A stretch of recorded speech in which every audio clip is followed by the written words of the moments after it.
Evening, viewers. You're probably wondering why I called this meeting. Let's first get this little organisation here in its proper perspective. What we are doing here, first and foremost, the main reason we're here is that the management at Channel 9 found these half a dozen dinner suits out in the wardrobe and didn't want to waste them. This one's got stains all over it. It must be Ernie's, is it, Bert?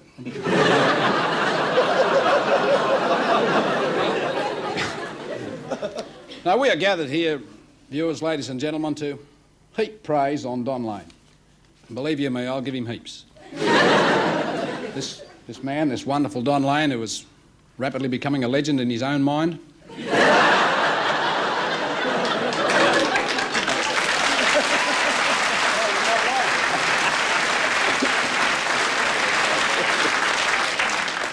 Many of Don's friends are gathered here. Unfortunately, we're not all here in the flesh, but quite a few of them will be appearing on film. There are various reasons for them not being here, but mainly because they couldn't stand to be in the same room with Don. But no, we are here to talk about Don Lane, and let us go back into the past, 50-odd years ago when Don was born. Well, 48, 49, you know. We're friends, only gagging. And Don's mother, as Bert has already told you, a fine Jewish lady, looked down at baby Don and she said, "Oy vey," which is, I believe, is Jewish for stone the crows.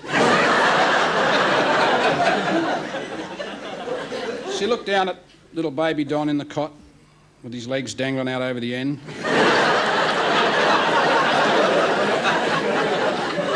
And she looked up to heaven. You know, Don, where the Catholics go?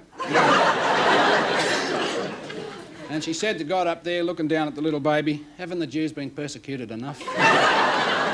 But, you know how mothers are. With mother's love, she took him home anyway, put a paper bag over his head, put him in the boot of the taxi.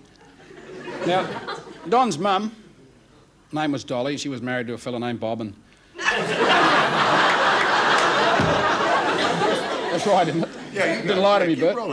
I'm with you. And they were in show business, so naturally, you know, they moved all over the countryside, but Don kept finding them anyway.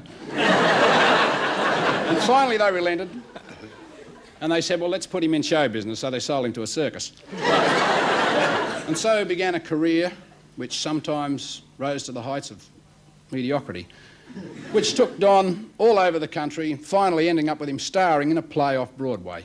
Well, it wasn't really a play, it was a pantomime, and it was about 3,000 miles off Broadway, in Honolulu, wasn't it? Yeah. Mother Goose, star and role. He was a star, somewhere between mediocre and grotesque, but nonetheless a star. That was his start. Who would think that today the man would come as far as you've come? Look at him now, 10 years older for a start. Still doesn't do Humphrey Bogart too good. But now, the man respected and loved by his fellow workers, a man who was a close personal friend of such show business greats as Sammy Davis Jr., Izzy Dye.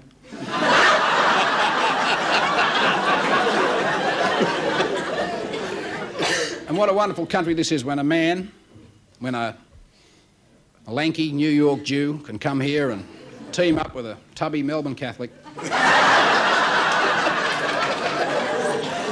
and form a duo that is more personable, more dynamic, more entertaining than even Mike and Mel Leyland. A duo that have been compared to the legendary Ted and Tom the Lagarde twins. Well, that's going a bit far. I doubt if these two could crack a whip between them, but it is great. It's a pat on the back to this country to give opportunities to people who are handicapped like we have. There's nothing more for me to say now except to say the words that the whole of Australia is waiting for Roger Clemson to say. We couldn't afford him. He wanted $25 and the management said you weren't worth it, Don. Don Lane. This is your life.